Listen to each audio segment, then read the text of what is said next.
Lagi ba sumasakit yung ulo mo? Oh. Hindi lahat ng hotdog. Ayoko na makita yung lalaki na laging bumubuntot sa'yo, ah. Alam mo, sawang-sawa na ako sa pagkababairo mo.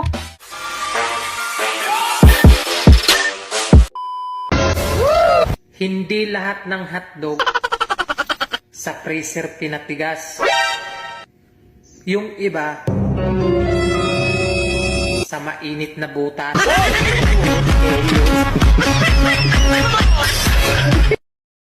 Alam mo, tumawag si Kumari sa akin. Bakit siya tumawag? Galit ba siya? Hindi. Ang sabi niya, first time daw na may nangyari sa buong buhay niya. Wala ba ibang sinabi? Masaya daw siya. Pero hindi daw niya maintindihan ang sarili niya. At nanginginig pa daw ang laman niya. Sa sobrang hilig kasi ng kumari mo si Emil, eh. Kaya napabayaan na niya ang sarili niya. Bakit? Naglalaro ba siya pagdating mo? Oo, naglalaro. Hindi pa nga niya namalaya na pumasok ako, eh. Nag-i-email naman ako. Pero bakit hindi naman nanginginig katawan ko? Kumain lang naman ako dun sa kanila, eh. Paano kasi, naglaro siya ng Emil, nakatungtong sa lamisa, tapos nakabuka ka pang ganyan, tapos bakat ng bakat. Anong masama dun? Wala namang problema dun ah. Eh kasi nga, magkumari kami, di ba? Bigla siya nagsalita na, kagatin mo pre, bilis pre, kagatin mo pre.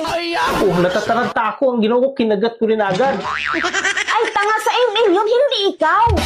Eh bakit kasi niya sinabi na kagatin mo pre? Eh, magkumari kami. Eh siyempre, sino bang hindi kakagat nun? Laki-laki. Hindi ba siya nagagalit sa'yo? Di ko alam, pero nagmumura siya eh. Pagkatapos niya magmura, sabi niya, atakihin mo pre. Anong ginawa mo?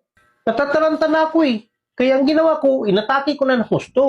Sa laro nila yun. So, talo siya. Talo yun, sigurado. Nanginginig katawan niya eh. Ano ba nangyari? Sabi niya, ang laki kasi.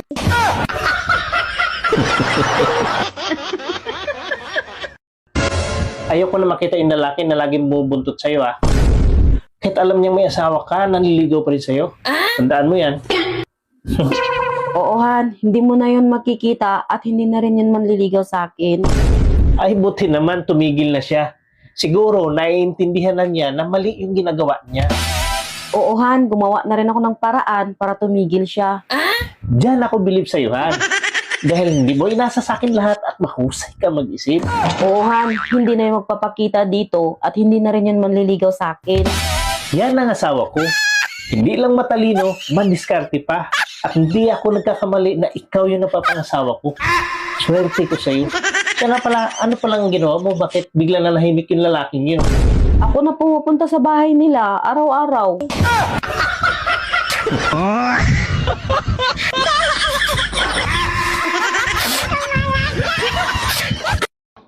Alam mo, sawang-sawa na ako sa pagkababairo mo. Higit na sa 10 bisis na kitang nahulin ng babae, sumusubra ka na. Alam mo, masanay ka na. Dahil ganito na talaga ako pinanganak eh. Hindi ko na talaga mabago yan eh. Kahit sabihin natin, ayaw ko sa babae. Ay, yung ibang mga babae, kinikis-kis sa akin eh. Ay, alam mo naman nandyan ako marupok eh. Last na yan ha. Pag inulit mo pa, wala na tayo. Maliit lang bagay lang yan, yung pinapalaki mo. May tatanong ako sa'yo. Kung sakali bang maghiwalay tayo, maglalandi ka rin ba sa iba? Naglalandi nga yung insekto na sobrang liit yung sa kanila? Ako pa kaya na sobrang laki yung sa akin?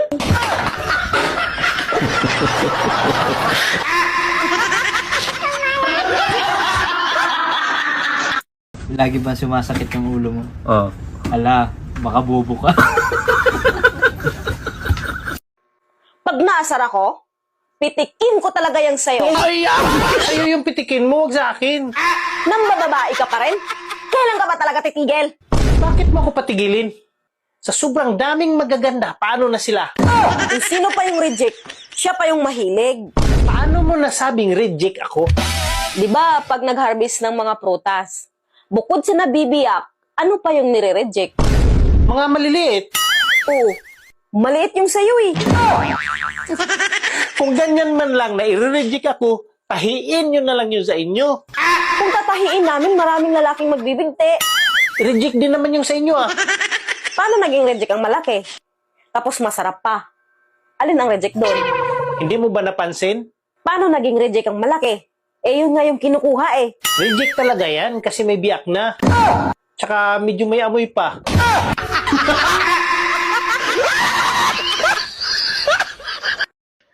Sumusubra ka na. Hindi ko na kaya mga pinanggagawa mo.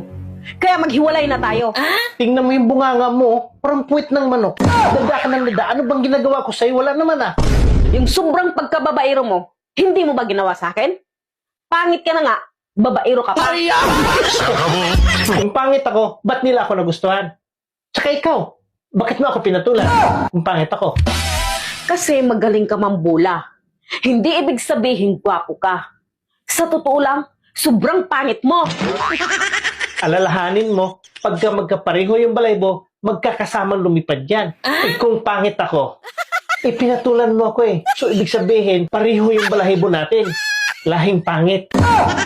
Hindi ibig sabihin, porkit pinatulan kita, ay magkapareho na balahibo natin. Bakit hindi ba? Ano ba kulay ng balahibo mo? Item, ikaw. Oh, sabi ko sa'yo eh, pareho itim din.